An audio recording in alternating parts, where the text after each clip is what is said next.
Hey everyone, good evening. Seeing that a lot of people didn't know I was going live, I did mention it on the show that I might, the morning show, that I might be going on tonight instead of doing the show in the morning. So we're doing objection sidebar tonight just because I felt like it'd be more fitting giving the subject matter. And so we could kind of sit with it for a little bit longer. The morning shows are a little bit more rushed. And so this is something really fun that I wanted to do for you guys.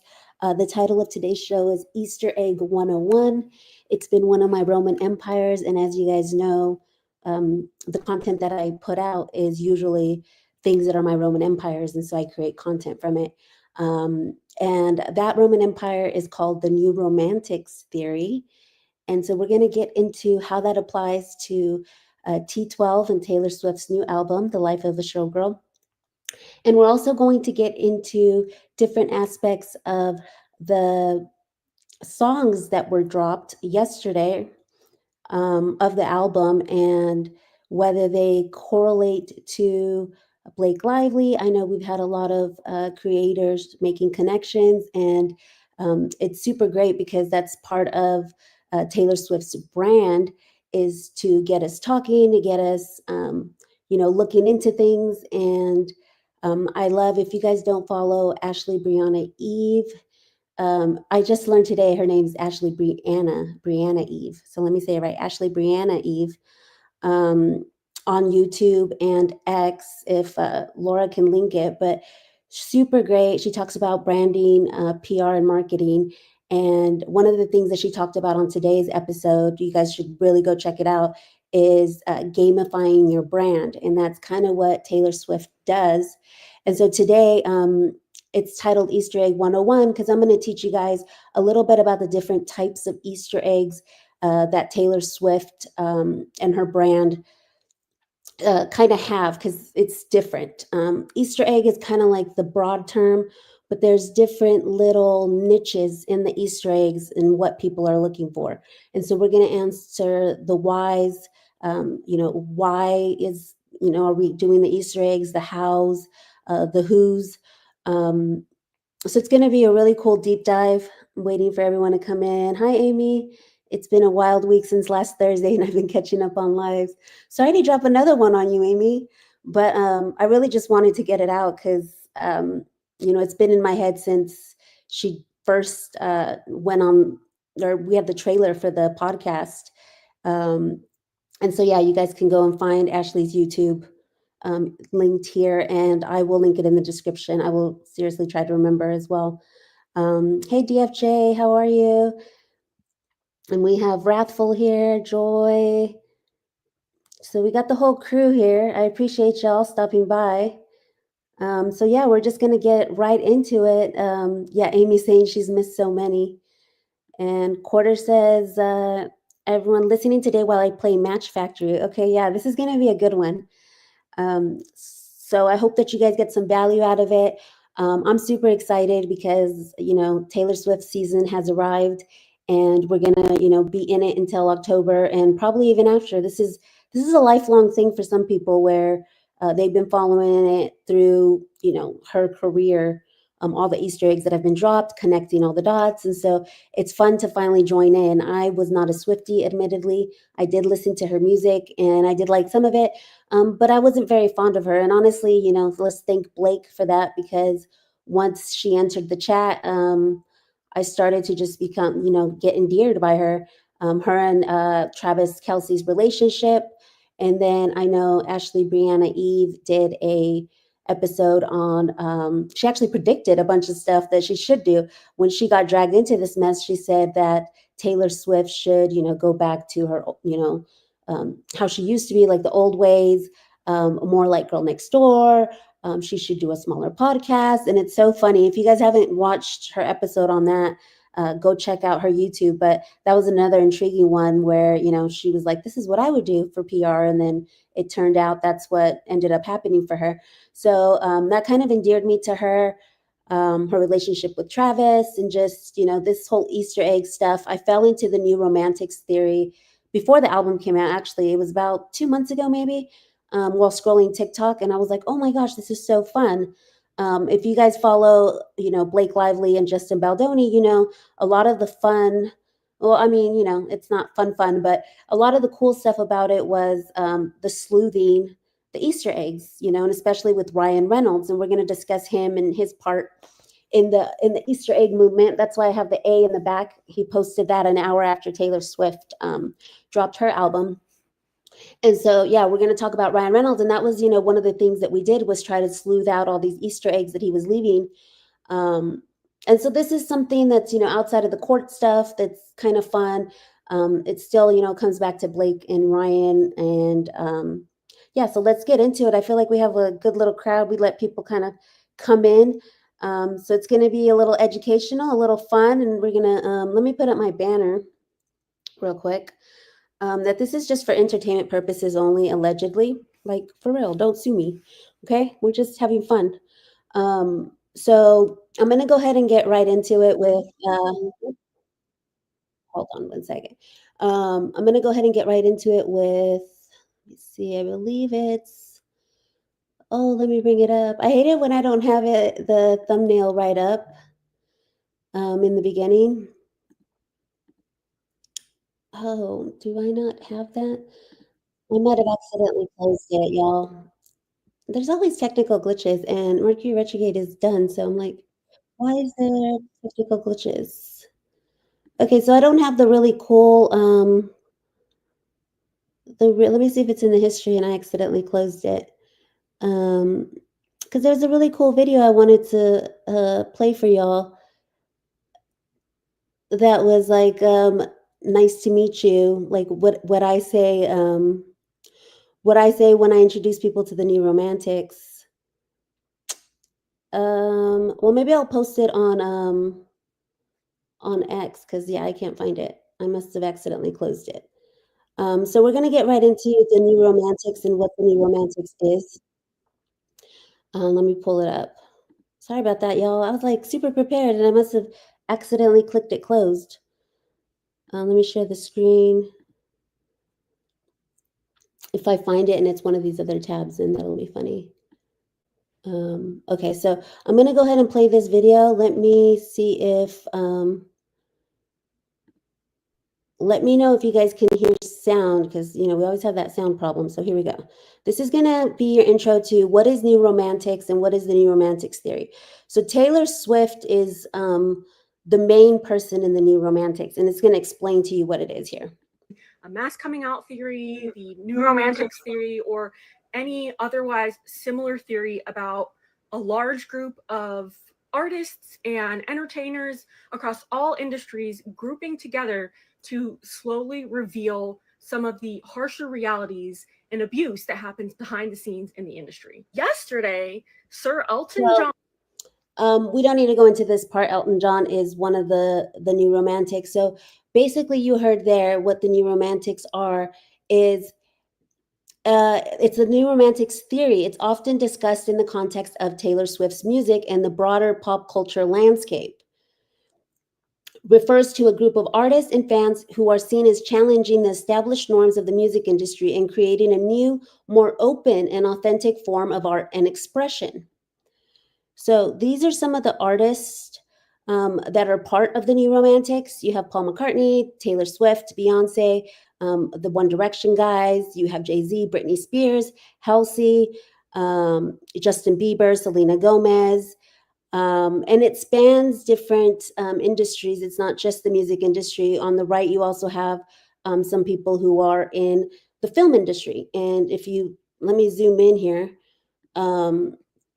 You have, can I zoom in on them? Yeah, I think I can. No, I can't. It's an image. Okay. Well, if you look on the third, fourth, fifth column down, you see Blake and Ryan there.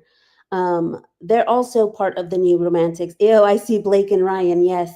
And I believe that they became part of the New Romantics after meeting Taylor and once Ryan bought Maximum Effort in 2018. That's just my theory. I haven't delved into the New Romantic theory with them other than the fact that when Ryan did his series Bedtime Stories, a lot of the imagery was tied to things that Taylor Swift had done. And then obviously the mint green and the orange, which, is No, they don't sing. No, it's also actors. It's film industry and music industry, and also fashion industry. So it goes through different industries, but it's mostly music. And Taylor's kind of like the top of the pyramid on it. Um, but yeah, when Ryan was doing his series Bedtime Stories, one of the dollhouses that he used in the intro was the same dollhouse that Taylor Swift um, would use. Why is Andy Cohen there? Because it's all these different mediums. You see Drake there as well. It's all these different mediums that have come together um, to basically show us the inner workings of their respected industries. And the person who came up with it, let me pull that up here. Let me remove that from the stage. The person who came up with this is Under the Pink, a New Romantics podcast. And so she's self-proclaimed ADHD autistic, she says, and her special interest has always been music and the music industry. And what she started to do was she started to see all these patterns between different artists. Like they were using the same symbolism, they were using the same colors. It was just all kind of connected. I know most recently Kid Cudi and this newest album to Taylor Swift is connected. And one of the things that it suggests that these artists are using coded messaging and performance art and symbolic language to expose corruption and to push for change within the industry. So they're seen as pushing back against manipulative practices within the music industry, seeking to create a more genuine and artist-focused environment. So now we're just talking about the music industry. With Ryan and the New Romantics theory, his is more like Easter eggs that he uses to express his aggression or to, and we're going to get into the different theories. So this is just the New Romantics theory. We're going to get to, other things like flagging, hairpins, lyrical analysis, stuff like that. So this is just part one, real quick. So the New Romantics are seen as pushing back. They utilize symbolic language, visual cues, hidden meanings in their music, performances to communicate with the fans, and subtle challenges to the established order. The theory emphasizes the strong connections between the artist and the fans, suggesting that fans play a crucial role in decoding the messages and thus participating in this cultural shift that's happening. So she hosts this podcast. If you guys want to get into it, follow that. You can listen to the first episode. It's really, really cool. She's also on TikTok, and you can go through her playlist, and it explains it more in depth. And so, like I said, Taylor Swift is one that uses her platform for this, challenging the industry's power structure. And as we know, she's been doing that since she left Big Machine. And even before then, Britney Spears is one that did it. It's NSYNC is another one that did it. When you're trapped in this music industry, it's kind of like their way to communicate what's going on behind the scenes with the fans and stuff. So the theory is often connected to Taylor Swift music, and that's why they're called the New Romantics as well, because in her album 1989, the song New Romantics was in it, and it suggested, a deeper meaning beyond the surface level. So some fans interpret it as an anthem of strength, resilience, especially for those who, take the time to look into these Easter eggs and stuff. And so the theory draws parallels between the New Romantics, which we'll get into from the 1980s, and then the historical Romantic movement itself, which is where the 1980 New Romantics got their inspiration. It's highlighting the use of symbolism and emotional expression as tools for social commentary. So we're going to get into in the 1980s New Romantics movement. So this is the 1980s New Romantics movement, and what they were doing it for. Here you can see the aesthetic. It was something called queer coding, basically. And they focus on the potential queer coding, suggesting that artists are using coded messages to express their true identities and challenge societal norms surrounding sexuality. So in the 1980s, this was the movement that was happening. Think Duran Duran and George Michael. Put a pin on the George Michael part of it too, which was later, because this only lasted 2 years, but it kind of flowed into the late 80s. And so here it says, let me see. The New Romantics were a modern youth culture for the 1980s, with an androgynous and glamorous appearance associated with new wave and synth pop music, and engagement with new publication medias. They marked a distinct break from the youth cultures of the 1970s. The visibility and international reach of the fashion and the music of the New Romantic movement had arguably created one of the most iconic legacies of the 1980s youth culture. So it was a whole movement of expression through clothes and music that was speaking to people kind of in codes. And so that's the first half of the New Romantics theory. I believe there's one more here that I'm going to play this little video just to wrap that up so you guys know. Oh, she said, I used to host a music trivia night. I'm filled with deets. Ooh. Yes, Eminem is part of one of them. There's several artists that weren't on the list, but yes, he is one of them as well. Oh, it was so small. I didn't realize y'all couldn't read it. But so yeah, it was brought here from British youth culture. And then, like I said, it was in fashion, music, and lifestyle, and it was both men and women. So let me play this video for y'all real quick. Let me pull it up here so y'all can tell me if y'all. She literally told us the last song on 1989 deluxe version was New Romantics.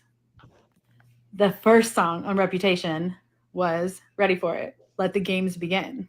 For the past year, every time I've talked about people working together in the industry and, doing some sort of performance art, I've gotten a lot of side eye.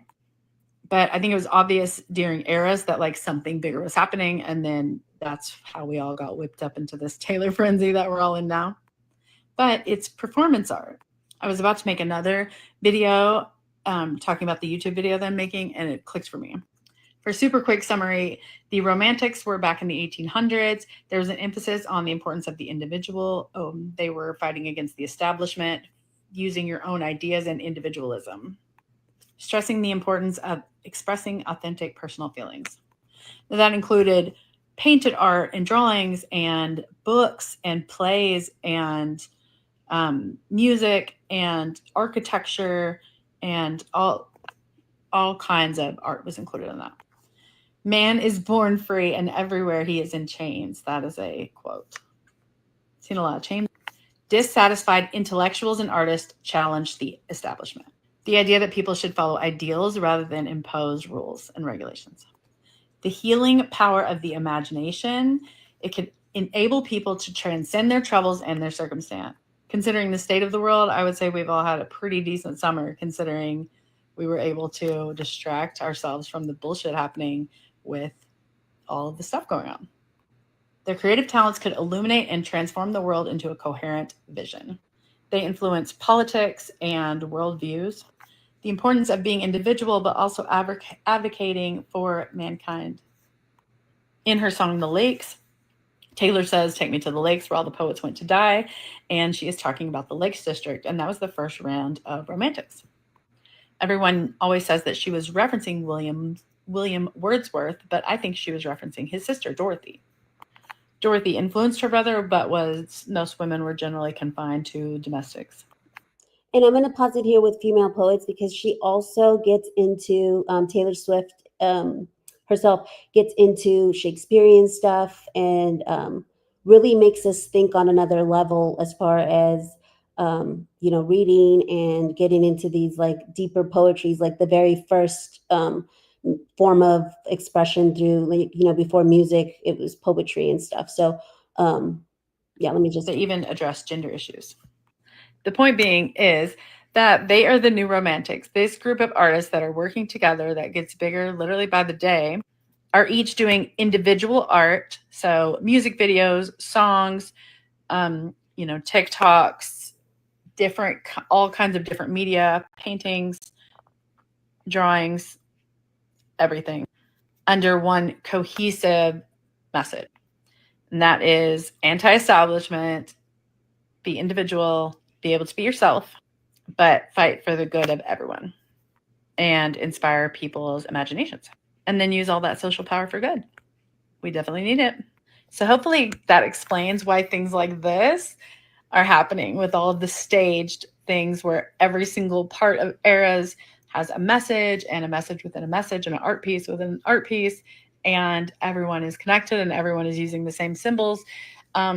It's an overarching theme, just like an enigma, which I'll get into later. So when I said that I thought this probably started during Reputation, apparently it started even earlier than that. But I think it started really getting to play with everyone during folklore or during quarantine. You know, everybody had time. So if you want to know more about what the heck I'm talking about, there's a ton of videos on my page. And on my favorites tab, I have some collections made there. But I unlocked a ton of stuff in the last couple days. That's why I went MIA and I made a Discord and then just bailed and haven't been seen from since. That's because this was the key to everything. To Nice Boy Ed, to literally all of it.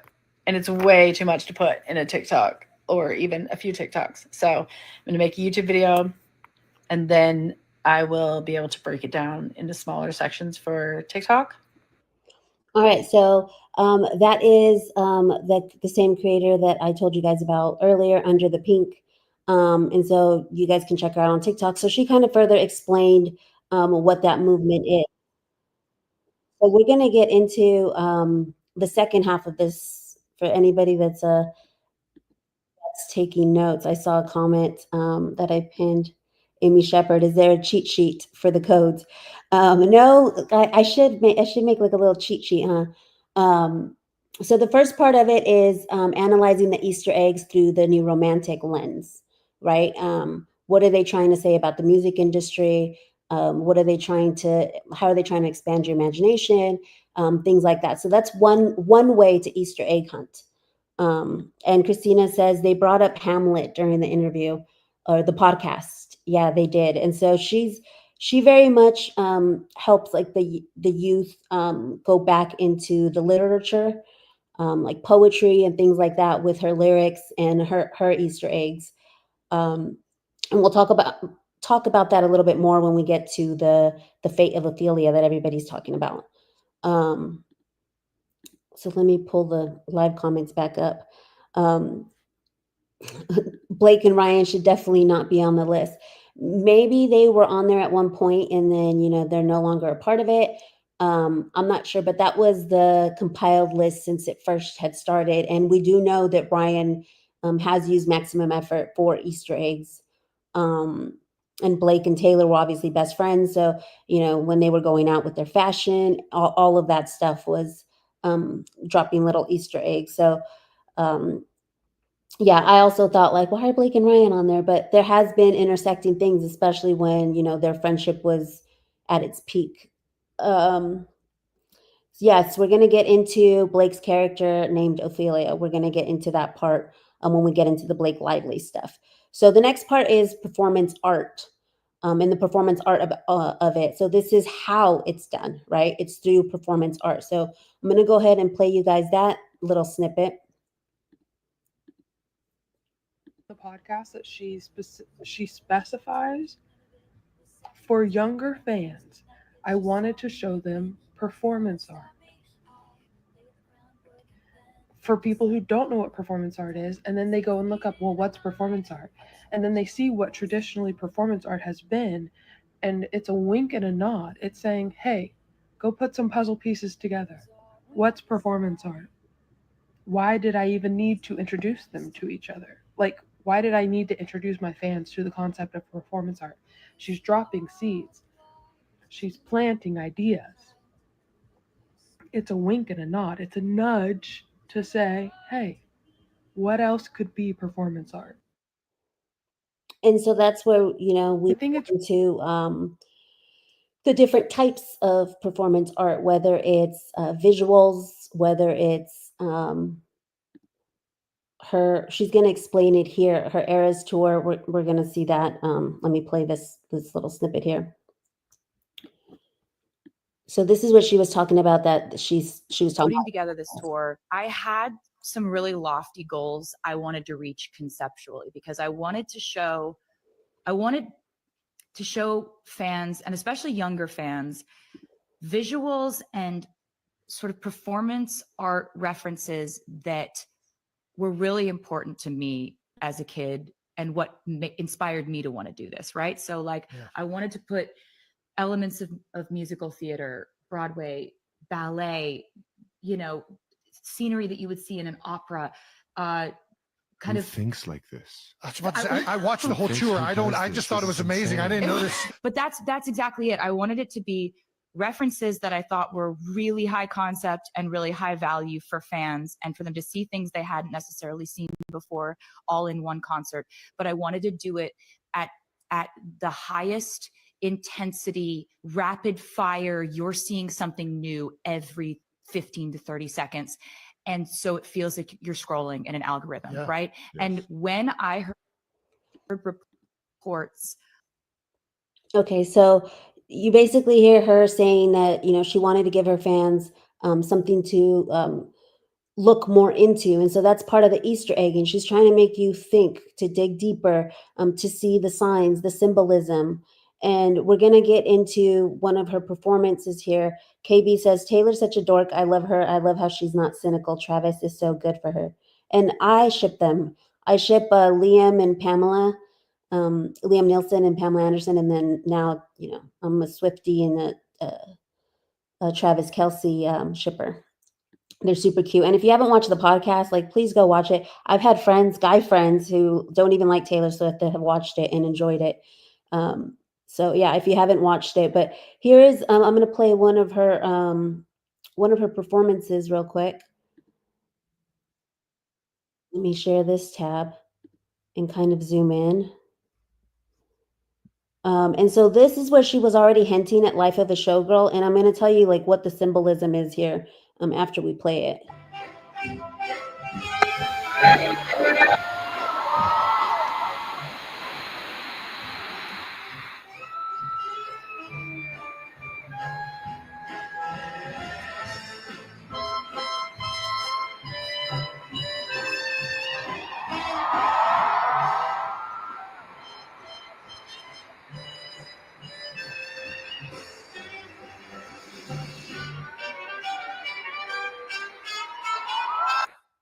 Okay, so this is giving Britney Spears vibes a little bit. Let me see if I can go back. Can I go back to it?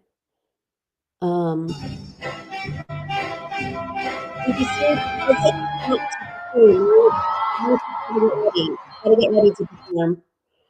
And so if you guys remember the Lucky video, where there was the red couch and stuff, and like I said, so it intertwines with different artists, where, you know, she has to get ready, she has to put on a show.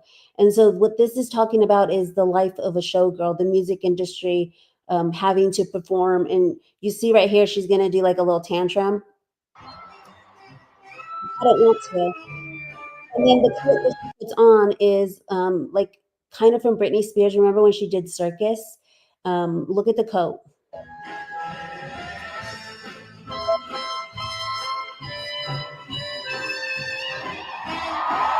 So it's kind of this ringleader coat, like you have to go out there and lead the crowd.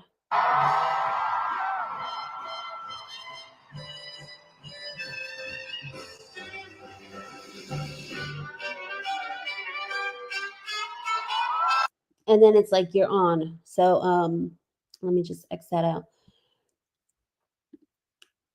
So let me pull this one up while we wait. So that's the explanation of the performance art.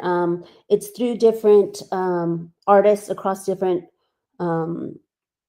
platforms, but that one in particular, and I believe the album Life of a Showgirl, is she's kind of speaking about the larger concept of what's going on in the music industry. As you guys know, Taylor Swift has not been, you know, she doesn't really show skin or anything like that, but in this album she is. And I believe it's a kind of, she's trying to let us know, like, this is what happens, like the sexualization of, you know, women in the music industry. And so now she's become it to show us what goes on. And this, again, goes back to Britney Spears. if those are the people involved, I'm not buying the theory. Beyonce, too much ego on that list to ever move behind the scenes. Well, yeah, I mean, it's a theory. It's a theory that they're all dropping Easter eggs, and maybe some are for personal reasons. Taylor Swift said in the podcast that her Easter eggs are not on her personal life as far as the Easter egg part, not the lyrical analysis. And so, you can deep dive into, some of the other artists. I haven't deep dived into much of the connections yet. I've only been just learning about it. I've only been here for like a month with the new romantics theory and the symbolism. But we do know that Beyonce fans also have symbolism that they follow, as well as Jay-Z. I don't think Beyonce, Wood, and Jay-Z are eager to rock the boat and change the status quo. The established order is what gives them power. But we do know that they go through different types of symbolism as far as, the Illuminati symbolism. So maybe they're trying to express another side of the industry by showing it to our face. Like I said, I'm not sure with those ones. Wrathful, she's got to go. I'll watch the rest tomorrow. Bye, guy. Bye, Wrathful. Yeah, you can be part of Replay Crew. Yeah, Christina says it's the New Heights podcast earlier that we were talking about. Yes, if you guys want to go watch that. Greetings, fellow. Hey, Holly Ann. I just subscribed to her YouTube. She just got a brand new YouTube. I don't know if content's up yet, but it's on AI and stuff, which is super interesting. Give her a follow. I just gave her a follow not that long ago. So Taylor Swift also has a song called New Romantics. Yes, she does.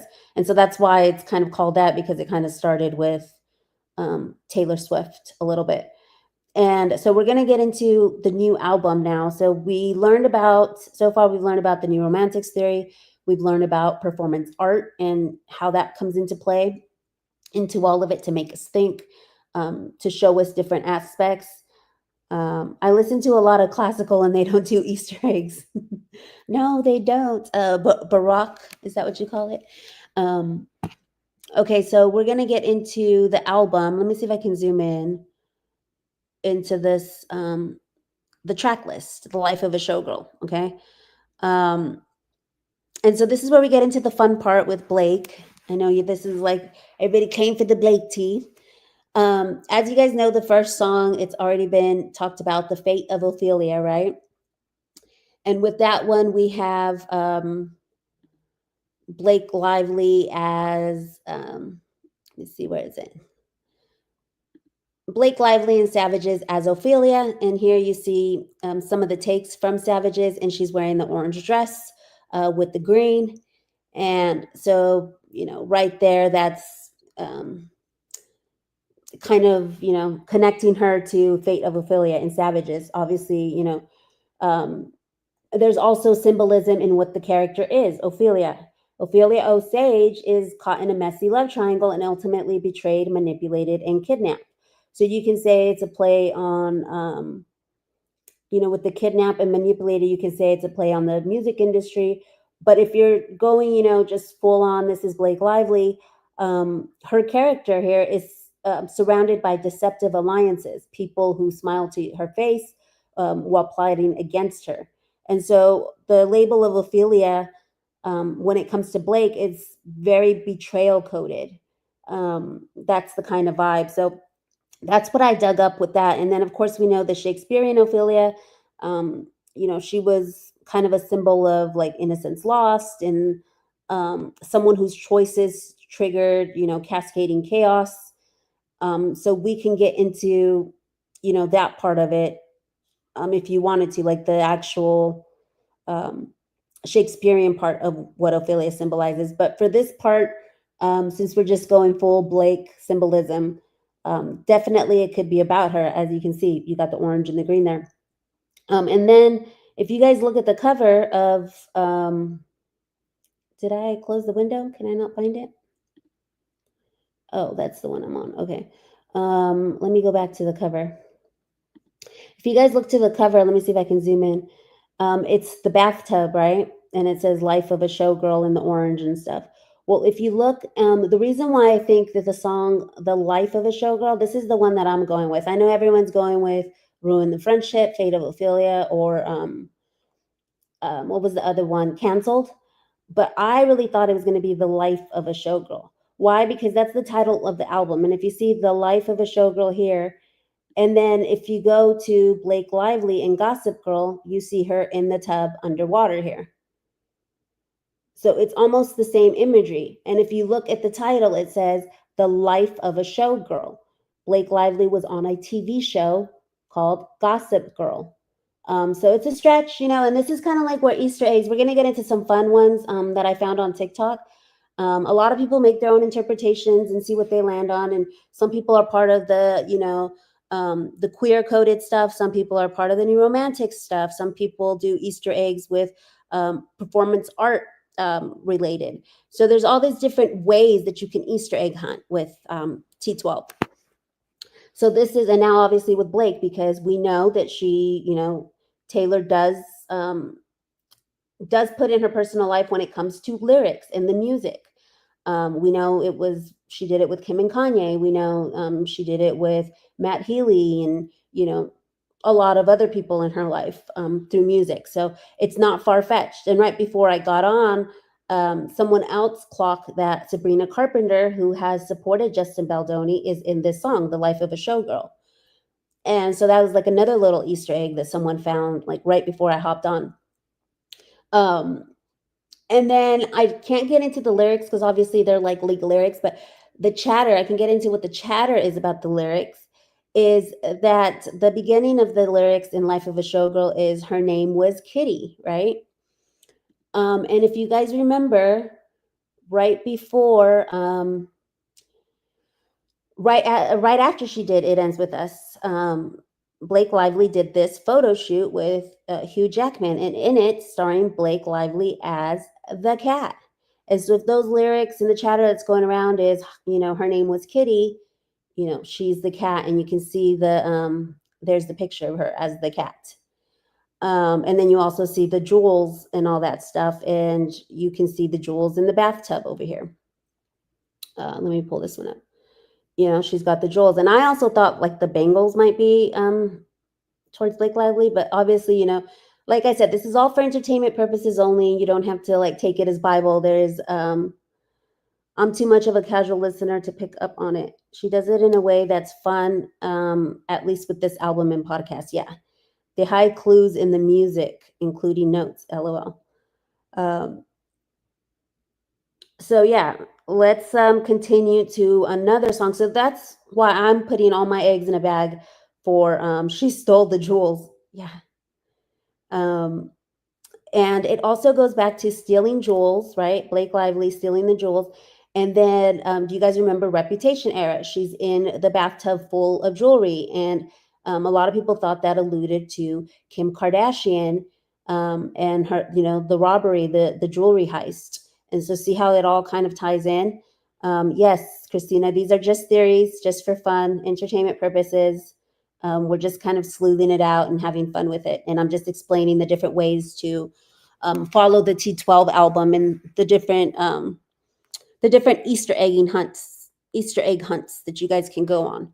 So we've got the new romantics, performance art, and then we're going into lyrical analysis. That's what we're doing now, which is another way to do Easter eggs, is to look into the lyrics, or the lyric or the song titles like Fate of Ophelia. And we go and go look into Shakespeare. What does the name Ophelia mean? So one of the other ones that I thought was fitting for Blake was opalite.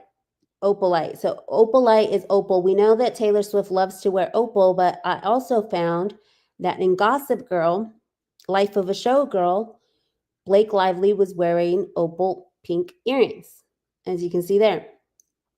So again, some people might say it's a stretch, but these are just the connections that I made just from a simple little search that I was going through all the songs, like could they connect? So that's another one that could be a theory, opalite.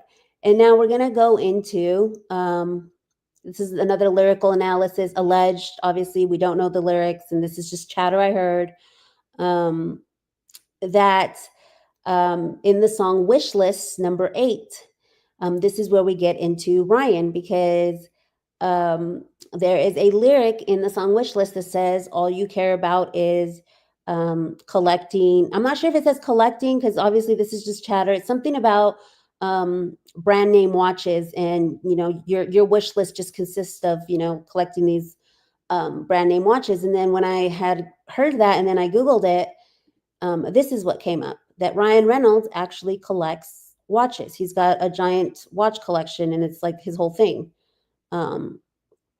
Unveiling actor Ryan Reynolds' watch collection.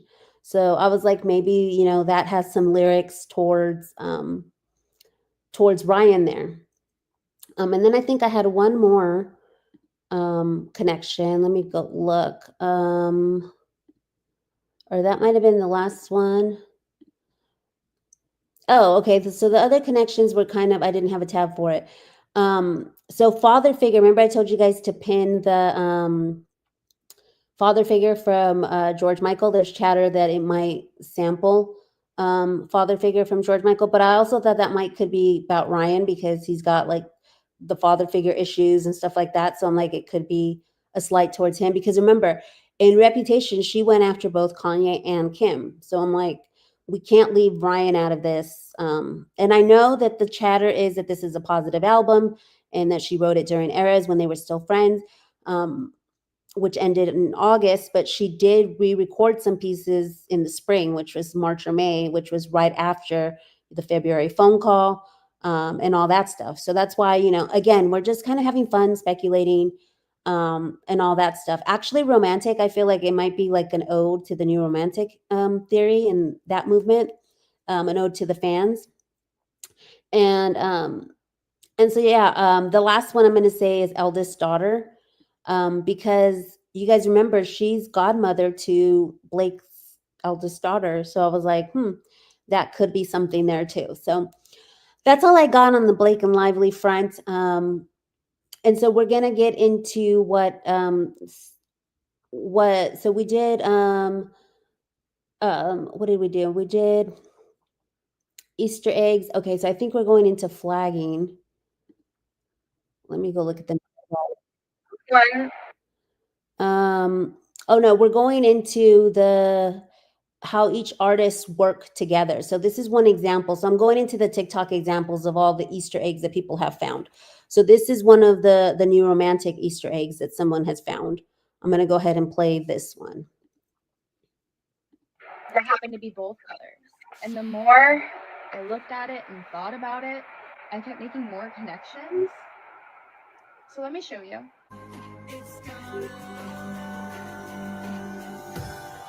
It's gonna be me.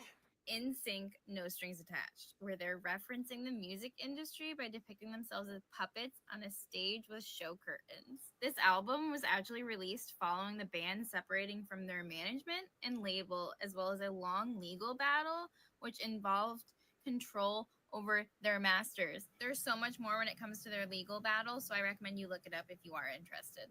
Other interesting connections is the fact that there are 12 tracks on this album. The release date was March 21st. If you transpose the 2 and the 1, you get 12, but it's also 3, 2, 1. And the VMA goes to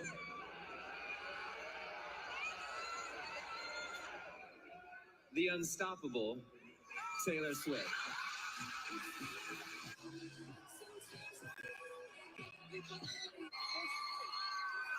And I just wanted to note that Lance has the purple hair and stuff. The 80s romantic movement was, the colored hair and the punk kind of like mohawky look or whatever. So I don't know if that also applies, but now I'm just like Easter egg hunting on everything. I'm not doing well pivoting from this to this. You guys you're pop personified, so to receive this from your golden pop hands is really it's too much. Thank you for the friendship bracelets. So that's one album. I want to do a whole episode on all the other ones, because there's some really cool ones that were found that have the same aesthetic, which is the mint green and the orange. And so they're all connected as far as telling people like this is what the music industry is really like. And she even alluded to that in the podcast. And let me bring hers up again real quick. She even alluded in the podcast that this is to her what it means to be a showgirl. So you see how there's like several layers, like the real life layers, the under layers and all that stuff. So in the podcast, she says like for her, this is what it was like for the Eras tour. She'd go into the bathtub and, kind of be in there. And for me, it also brought back vibes of Britney Spears in the, ooh, can somebody help me in the chat which video that was? It was not Lucky. It was Every Time. You guys remember Every Time after she broke up with Justin? And she's in the tub. And so it also gave me those kind of vibes too with Britney. Okay, so we're gonna go into this. So this is like the fun ending kind of part as we go through these little TikToks that I found, which are pretty cool. Here's one that's like Easter egg. Let me. Okay, so this is also lyrical analysis, which is song analysis, I guess. But one of the songs is called Wood. And if you look here, during the podcast, the woman was too stunned to speak. There was a Pinocchio in the back. And so someone's like, what was Pinocchio? It's about, authenticity and being a real boy. And so I honestly thought maybe Wood could be about Ryan, but the chatter out there is that Wood is not about that it might be about Travis Kelce and some TMI. So I don't know. We'll have to see the lyrics, but people connected the Wood song. Everything that was in the back during that podcast is all Easter eggs, because the way that she functions is whenever she's out and about, whether it's through her clothes, and that's where the term flagging comes in. That's done through the fashion. So it's an Easter egg through clothes. For a whole year, she wore that plaid. And then, if you look up the meaning of what plaid is and all that stuff, so there's flagging. And then what we call the lyrical analysis and themes is called hairpins in this, vocabulary. So you have Easter eggs, flagging, hairpins. And I know it's a lot. I should have had like a little cheat sheet slide for y'all. But maybe I'll make one and post it to X because it's really fun. I don't know. I like it. So here's an example of one that's fashion related. And this one's really, really cool. I like this one. There was a shoot on Live magazine that was incredibly similar. It featured a lot of like known pop culture figures of the time, including Cara Delevingne, who I think her shoot is the one closest to Taylor's album cover. The coloring of the water, so that like greenish tinge that they put to it, is very intentional and it looks very similar. It's definitely like their signature look for like a water shoot, I suppose, or a bathtub shoot. But the angling is also kind of similar. Anyways, I just wanted to point it out. And of course, like, yeah, the Ophelia reference, I'm very curious to see where we get with that. And I'm struggling to see the correlation between the like 1920s flapper / burlesque aesthetic in relation to, yeah, like the usual visual references that I have for Ophelia. Like, yes, of course, like a person like immersed in water does generally take. So I'm going to pause it here because Ashley Brianna Eve, she had a little short on YouTube that you can go watch. And she said, if you look here, this is a painting of Ophelia and you see the flowers. She's like, that's also Blake Lively, or could be Blake Lively coded with the flowers there. So that's, another little theory. And I loved her. She had 2 Easter eggs. So go check out her other video for the second one. Take my mind there, but I usually have a bit of a more whimsical kind of visual attached to an Ophelia reference. Like, think like, yes, could still be a bathtub or a lake or whatever, but also like surrounded by flowers and things like that, which of course we don't see in this case. Instead, we have. And so the fact that in, the painting, there's flowers, but in the actual album cover, there's no flowers. That's omission. So could it be the omission of Blake? There's no florals. they're no longer friends, right? Another theory is also the symbology of the numbers, because there's 12 tracks, the number 12. You know that Taylor Swift is obsessed with the number 13. So why 12? Well, because 12, and shout out to at Bocce Go Hawks. I thought I had her video queued up and I don't.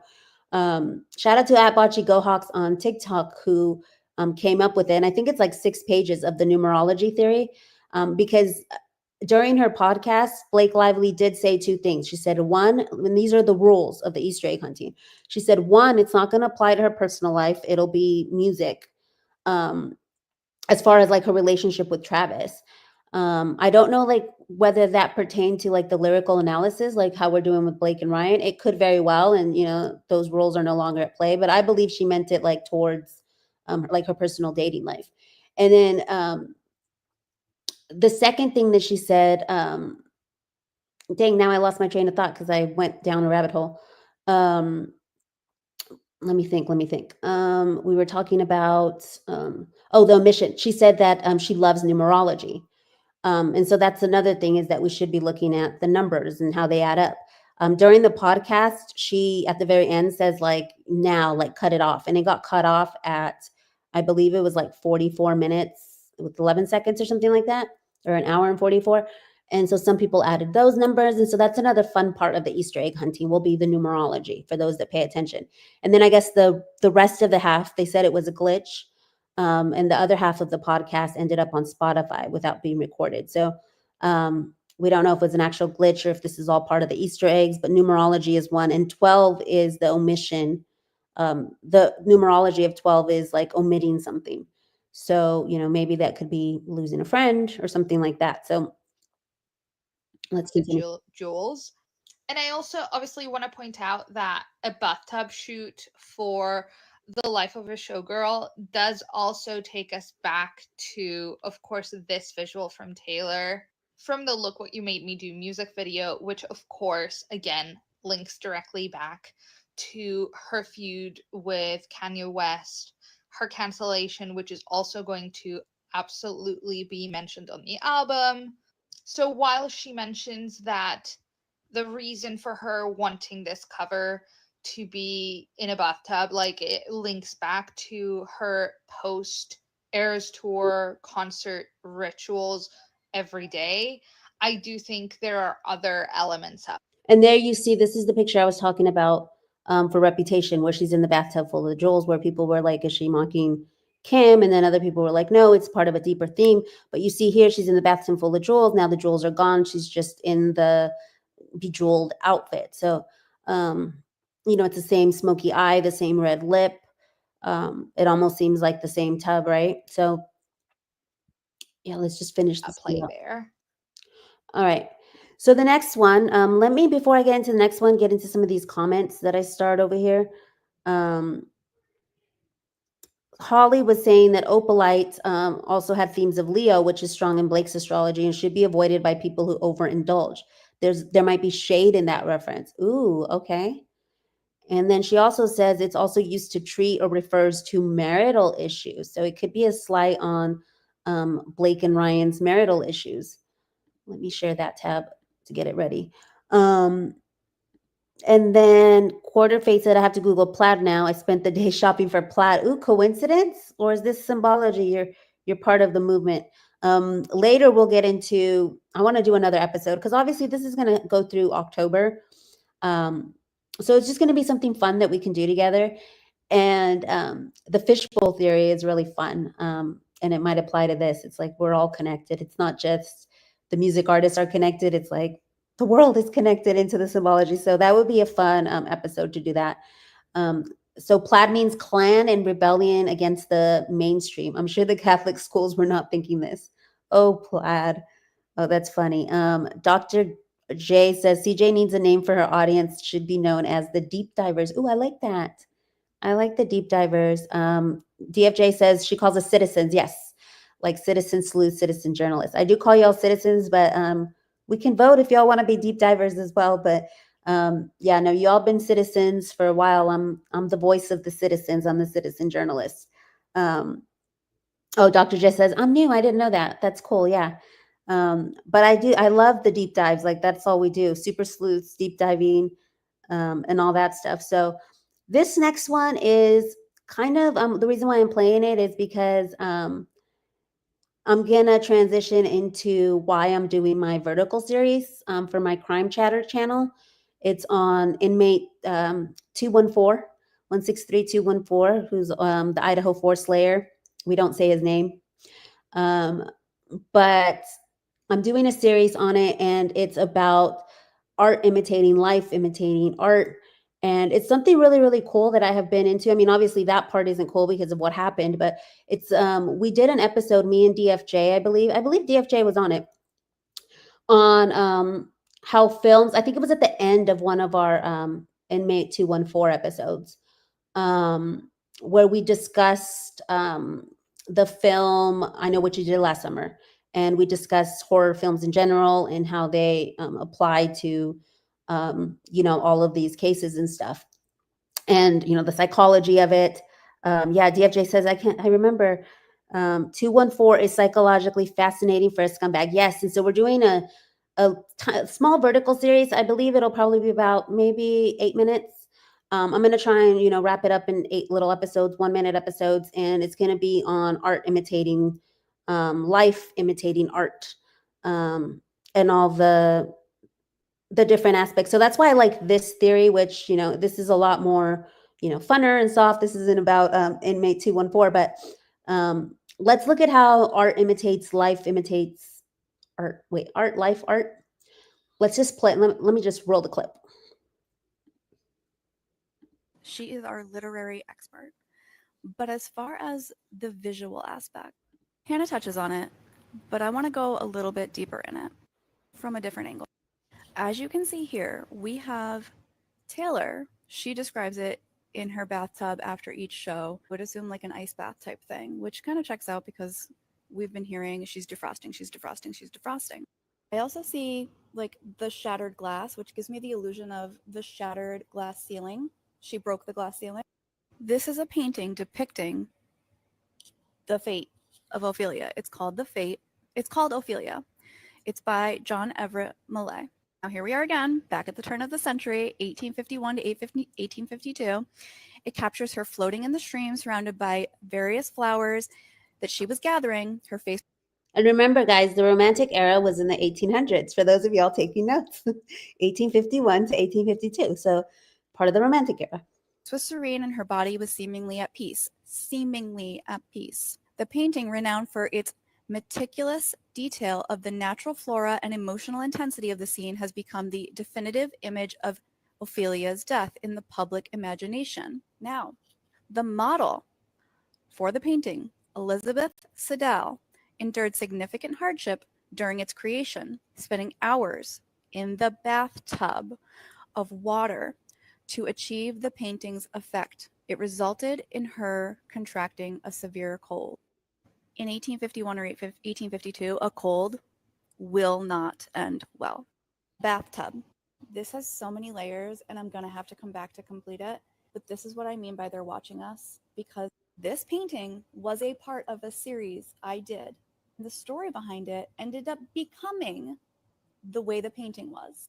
I did a series in my undergrad for photo on famous death scenes. I did William Holden, I did Sylvia Plath, I did Isadora Duncan, and I did Ophelia.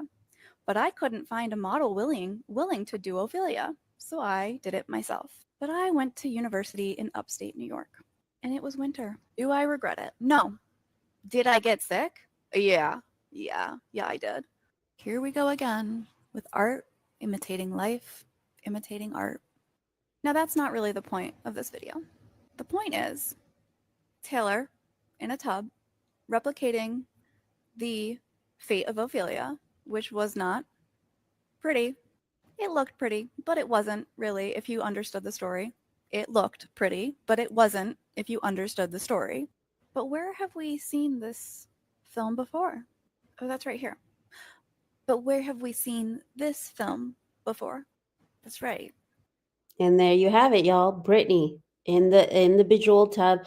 Everyone's trying to tell us the same thing. And people are like, well, why is Brittany not in the music industry? She got out.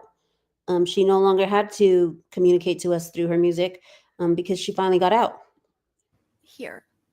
But where have we seen this film before? And there's Miley, same thing. And I think that the reason why Taylor is still continuing with it, even after she got out from Big Machine Records, is because she's super dedicated to the fan base and to continuing to let us know what she can.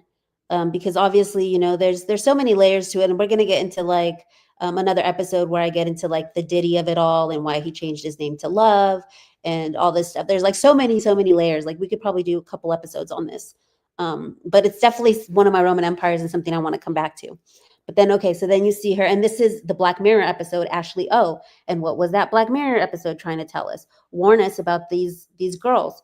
And you see Sabrina Carpenter. You saw that she got kind of vixenified or whatever. She went from kind of plain singing to this showgirl as well, like, you know, the little dresses and all that stuff, the long lashes, the red lip and all that stuff. So it's kind of like it's telling us like this is what's going on. It's as if I said, we're still in the snow globe, but not this snow globe. Maybe this snow globe, but maybe this snow globe. And we have so much more to talk about, but I'm going to come back and I'll tell you the rest of the story because they are signaling us because like I said, or rather like Marshall McLuhan said, art at its most significant is a distant early warning system that can always be relied on to tell the old culture what is beginning to happen. And I love this. So the Mechanical Bride, Folklore of Industrial Man. And one of the things that a lot of Taylor Swift fans do is read. Pick up books. There's another book. Follow me on X because I'm going to be dropping some of the Easter eggs that I found. For some reason, some of the tabs that I thought I had up here, I don't. But there's another Easter egg with the book that just came out in May. That's also mint and orange, and it's called, I think, something Showgirl. And so I'll post it to X. So make sure y'all give me a follow on X for that one. But that's one of the things I love. It's like it's getting us reading, it's getting us looking into poetry. And there was another video that I'm probably going to post on the actual death of Ophelia and what the words are in that. And, you know, we're learning some big words. I know me and Colonel talk about, we're kind of word nerds. Shout out to Colonel, by the way. She's always, you know, giving me big words. I think Fisson. Ooh, I get to use it. Fisson. It's like when you get chills or when music makes you feel something. Fisson. It's French. So she gave me that word a couple days ago. And, you know, the words that we learned, she's like, you know, try and use them and stuff on the podcast. So shout out to Colonel. I'm going to send you this little clip that I got to use Fisson. And yeah, it means chills or like when your skin feels something too, vibrations or music. So that's what I love. Like, this is fun. This is, you know, something fresh. We're reading, we're learning new words, we're deep diving. And so, you know, for a lot of people who think, you know, this is delusional or, you know, this is reaching or things like that. I think it's fun. I love gamification of what Taylor has done, the New Romantics theory. I love it all. Like I've been, you know, doing it on my own for a month. And so I'm like happy to share it with you guys because I know I've been dropping like little Easter eggs on the podcast saying like the New Romantics theory and what it is and all that stuff. So I finally got to do this episode. Thank you as always for coming to my TED Talk. And so I love all these little creators. So I'll try and tag them all. This is Madness Made for Me on TikTok. If you guys can go follow her. I loved all of her videos. So there's a whole new romantics movement in TikTok. That was my red pill into it. I feel like that's where most of the content is. It's on TikTok. And then here's one of my favorite Baldoni creators, Not So Raven. Oh, I lost connection to my screen share audio. Ooh, okay, hold on. Let me figure this out because I just got a thing that says, oh, was it Frisson? And I said Fisson. Did I say it right, y'all? Did I say Frisson or did I say Fisson? No, I'm like, did I say it right? Let me see what's going on with the audio. I might have to control. Let me see. I might have to open up a new window and see if that works. Hold on. Let me see if it works if I open up because who knows? Not actually. Is it not actually Raven? Not So Raven. Hold on. Let me see if I can open it in a new window because it says the audio is out. But last time I think I overcame it by opening up a new window. Okay, let's see. Can y'all hear this? Let me know if y'all can hear it, okay?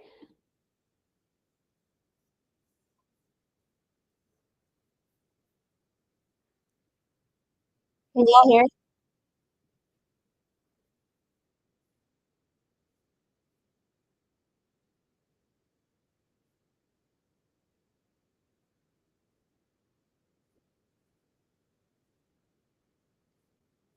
Okay, so y'all can hear it.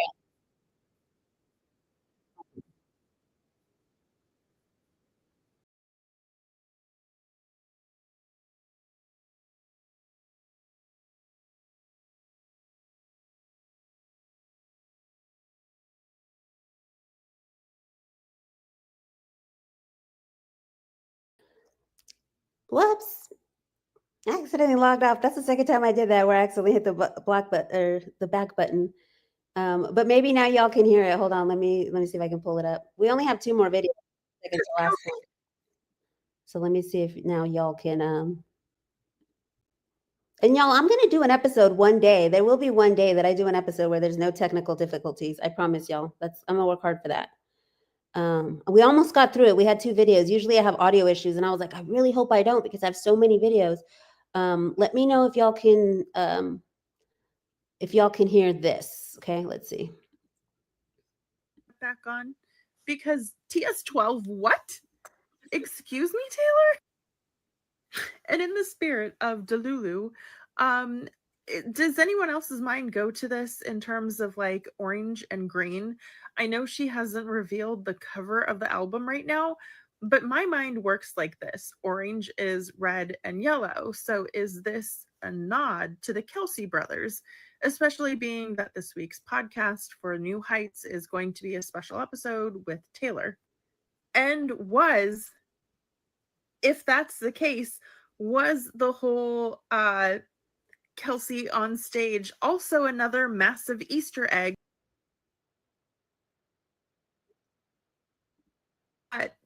Taylor, you brought Travis on stage and none of us were like, Easter egg. TS12, Life of a Showgirl. What I really want to know is how much do you know, Travis?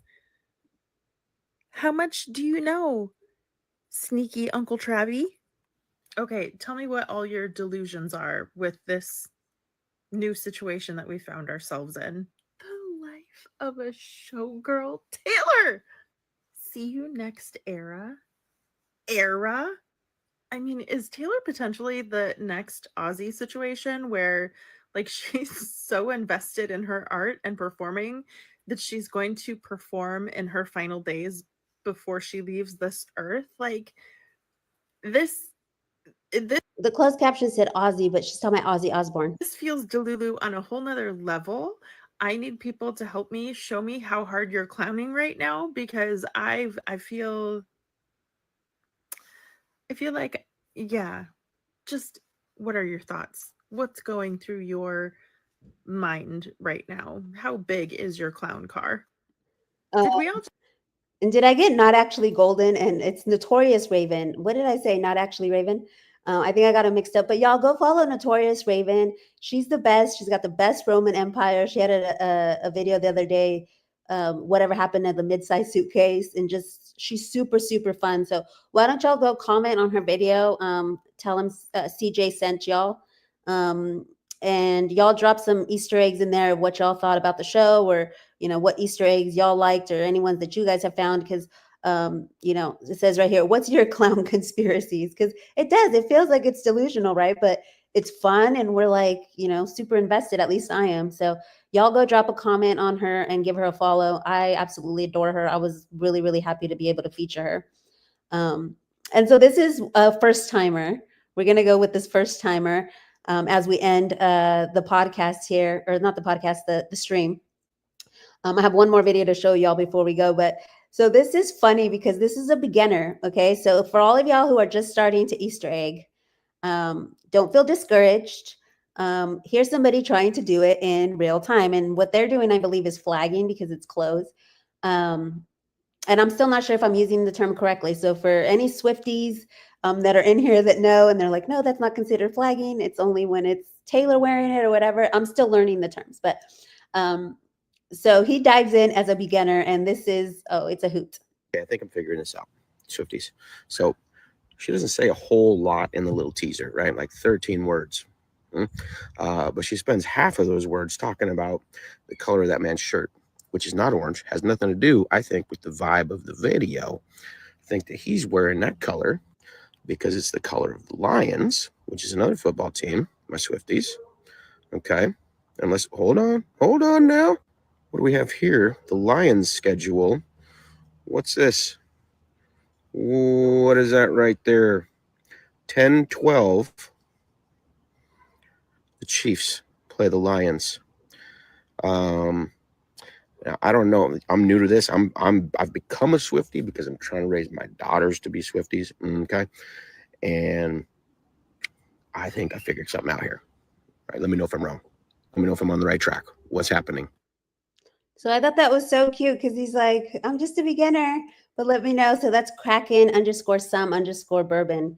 And there you see him with his daughter. I just thought it was adorable. He's like, it's the blue and the white. And so sometimes it can sound kind of Charlie Day-ish. We have some people in the chat that's saying that they're not necessarily, I don't buy into the conspiracies. I just think it's a coincidence.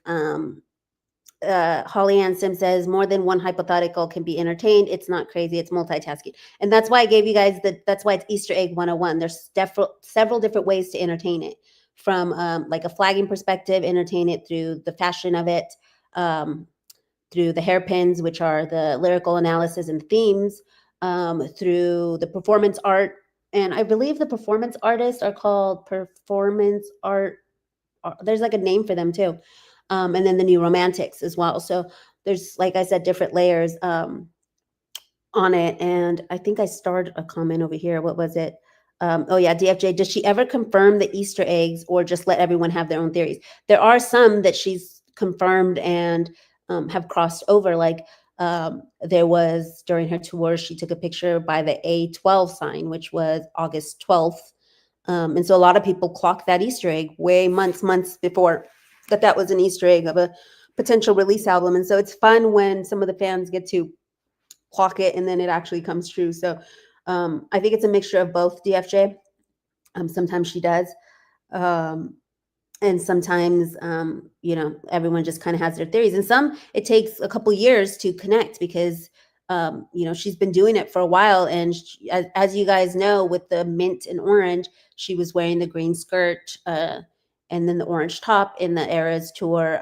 And so she drops Easter eggs along the way to get there. So it's kind of like her whole life is performance art. And a lot of the time people are like, don't say that because that means that you're insinuating that her and Travis are not real. And no, because it's separate. Like she can still be in a relationship and still have her life be performance art, because when she goes out, the fashion that she wears is an Easter egg. When she's at award shows, I know that the Grammys just posted Life of a Showgirl because I think she introduced the Best Country Artist Award, and then the background was mint green and orange. So there's all these different things. It says, Delulu here, my kid's school had me hunting for orange and green book covers. 6 total required any colors, but the required colors were orange and green. All right, Corda, were you the same one with the plaid? Like you're over here living the Easter eggs. So yeah, and this is for all the people. She's clever. At least she's keeping people Googling all day and staying out of trouble. Yes. Mint, like Mint Mobile too. Yes.